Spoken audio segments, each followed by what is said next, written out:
ओम नमो भगवते वासुदेवाय। ओम नमो भगवते वासुदेवाय। परम पवित्र ग्रंथ श्रीमद् भगवद गीता के 6वें अध्याय का तीसरा श्लोक है। आरुक्षो मुनियोगम कर्म कारण उच्यते योगारूढ़ तस्यो समः कारण उच्यते। अर्थात यहाँ भगवान श्री कृष्ण बताते हैं कि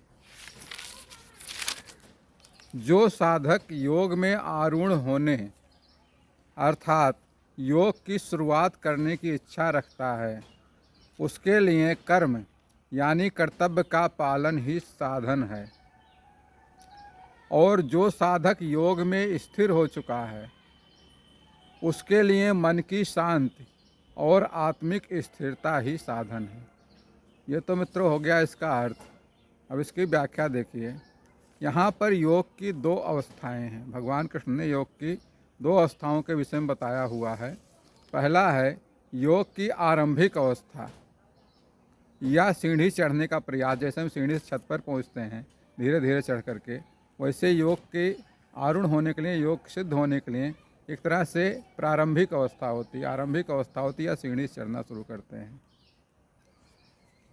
प्रारंभिक अवस्था में साधक का मन अशांत एवं विक्षिप्त होता है। इस स्थिति में कर्म योग का अभ्यास जरूरी है। साधक को अपने कर्तव्यों का पालन करना चाहिए, लेकिन कामनाओं और फल की अपेक्षा से मुक्त होकर अपने कर्तव्यों का पालन करें, कर्म करें अपना, लेकिन कामनाओं एवं आसक्तियों से, फल की अपेक्षा से मुक्त होकर के इस प्रकार का कर्म मन को शुद्ध करता है और योग के लिए आधार प्रदान करता है। पहली अवस्था हो गई। दूसरी अवस्था है योग में परिपक्वता अर्थात योगारूढ़ अवस्था।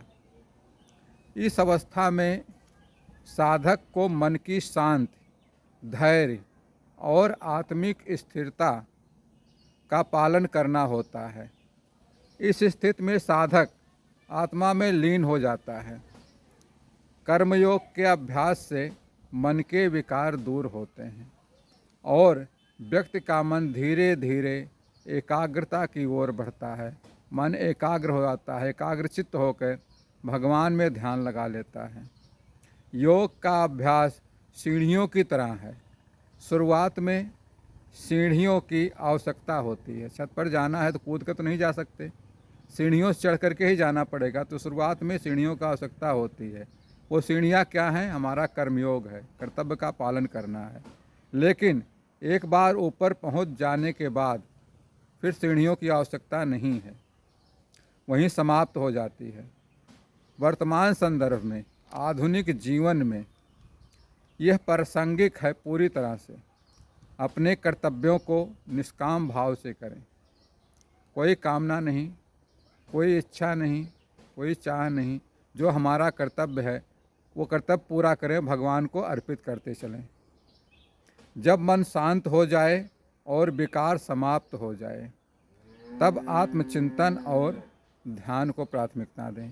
ध्यान, प्रभु के ध्यान में मन लगाएं, प्रभु के ध्यान को प्राथमिकता दें। बस मित्रों, आज के लिए इतना ही। अगले श्लोक के लिए कल फिर मिलेंगे। तब तक के लिए श्री कृष्ण शरणम मम। श्री कृष्ण शरणम मम।